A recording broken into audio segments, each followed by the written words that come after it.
बिस्मिल्लाहिर्रहमानिर्रहीम अस्सलाम वालेकुम। बेटा जी, अभी हम ये एक मैथ प्रॉब्लम है, एक ये फेसबुक पे किसी ने पोस्ट किया हुआ था कि ये बड़ा चैलेंजिंग सा क्वेश्चन है, तो मैंने सोचा कि ये आपके साथ शेयर किया रहा है इसका सोल्यूशन कि कैसे हम इसको सॉल्व कर सकते हैं। बहुत ही ये इजी है और मुझे उम्मीद है कि आपको ये पिक्चर देख के लग भी रहा होगा कि बहुत आसान है। ये देखिए, यहाँ पे हमारे पास 3 एप्पल्स हैं और इनका सम दिया हुआ है 30। अब यहाँ पे 1 एप्पल है और 1 2 3 4 ये बनाना और ये 4 बनाना, इनका जो सम है वो 18 दिया हुआ है।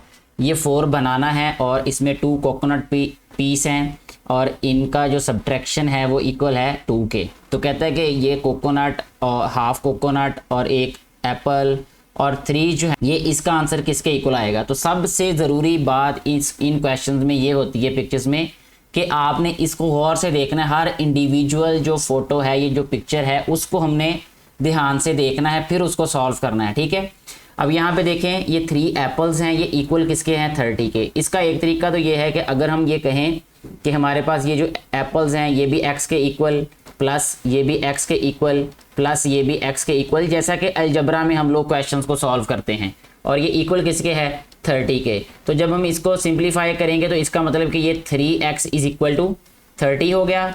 जब हम इसको मज़ीद सिंप्लीफाई करेंगे तो x इक्वल आ जाएगा 30/3 के और ये इक्वल होगा 10 के। इसका मतलब हर x जो है वो इक्वल किसके है 10 के। तो अब हम लिख देते हैं कि हर एप्पल जो है उसकी वैल्यू हमारे पास 10 है। ठीक है जी, इस तरह से ठीक हो गया, ये बात हमें क्लियर हो चुकी। अब यहाँ पे देखिए नीचे यहाँ पे सेकेंड लाइन में कि सबसे पहले एप्पल है, हमें पता है कि एप्पल 10 के इक्वल है। ठीक है, अब हमारे पास देखें, ये हमारे पास 1 2 3 4 बनाना और 1 2 3 4 बनाना। ठीक है, तो ये हो गया, इसको हम लिख सकते हैं जी बेटा जी 4x। ठीक है, ये तो 10 है हमारे पास, प्लस ये भी 4x प्लस ये भी 4x और ये इक्वल किसके आ गया 18 के। ठीक है, अब हमारे पास x की वैल्यू क्या आ जाएगी, ये हमने फाइंड करनी। इसको भी हम x सपोज कर लेते हैं कि हमारे पास जो 1 बनाना है वो x के इक्वल है, तो इसको हमने लिख दिया 4x है ये। ठीक है, अच्छा, अब ये आ गया हमारे पास 8x इज इक्वल टू, इसको मज़ीद सिंप्लीफाई करेंगे अगर आप, बेसिक मैथ है ये बेटे, तो ये आ जाएगा हमारे पास 8x is equal to 18 minus 10। ठीक है, तो ये आ जाएगा 8x is equal to 18 minus 10 क्या होगा 8।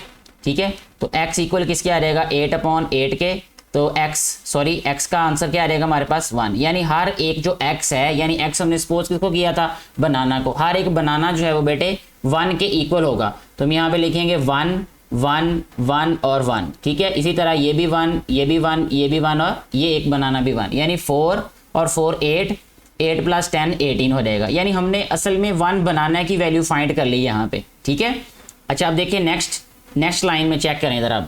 ये भी 1 बनाना 1 के इक्वल, 1 बनाना 1 के इक्वल, 1 बनाना 1 के इक्वल, तो ये फोर्थ वाला भी 1 के इक्वल, तो यानी ये इक्वल किसके होगा टोटल 4 के। ठीक है, 4 माइनस, अब ये क्या हमारे पास ये आ जाएगा जी 2x के।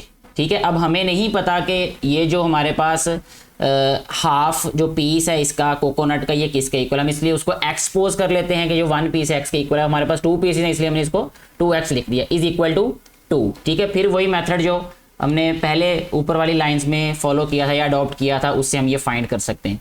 तो ये आ जाएगा हमारे पास बेटा जी 4 minus 2 is equal to 2x। ठीक है, 4 माइनस 2 क्या होता है 2 इज इक्वल टू, ये आ जाएगा हमारे पास 2x की। ठीक है, अच्छा जी, आप देखें ये आ जाएगा हमारे पास 1 इज इक्वल टू x, तो x किसके इक्वल आ गया 1 के, यानी ये जो कोकोनट है ये भी किसके इक्वल आ जाएगा 1 के।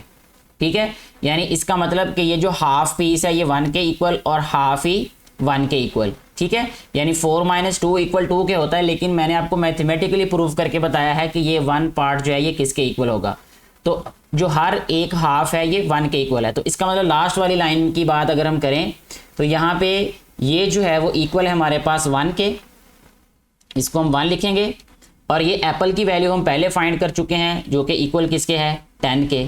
बनाना की भी वैल्यू हम फाइंड कर चुके हैं पहले कि ईच बनाना जो है वो इक्वल 1 के है, तो 1 प्लस 1 प्लस 1, यानी अगर मैं 1 1 और 1 यहाँ राइट करूँ तो टोटल जो है ये 3 के इक्वल आ जाएगा। तो जब हम इनको ऐड करेंगे 1 प्लस 10 11 1 + 10 11, 11 + 3 14। तो इसका मतलब ये है कि हमारे पास ये 14 के इक्वल आएगा, यानी ये वाला जो क्वेश्चन मार्क है इसकी जगह पे हमारे पास क्या आएगा 14। तो मुझे उम्मीद है कि आपको ये लॉजिक, ये रीजनिंग समझ आ चुकी होगी और ये फाइंड करना भी आ चुका होगा आपको कि कैसे हम अननोन वैल्यू की, जो अननोन वैल्यूज़ को फाइंड कर सकते हैं। ये जो कॉन्सेप्ट्स हैं बेटा, ये अलजेब्रा के कॉन्सेप्ट्स हैं। अगर आपको किसी को अलजेब्रा में इंटरेस्ट है या उसको अलजेब्रा समझ में आता है तो डेफिनेटली ये क्वेश्चन सॉल्व करना उसके लिए इंतहाई आसान होंगे, जैसे मैंने आपके सामने आपको ये सॉल्व करके दिखा दिया। कि अगर इस तरह के कोई और क्वेश्चंस हैं तो आपको नीचे मेरा व्हाट्सएप नंबर मिल रहा होगा, नीचे वीडियो के जो टैग्स हैं उन टैग्स में या डिस्क्रिप्शन से ऊपर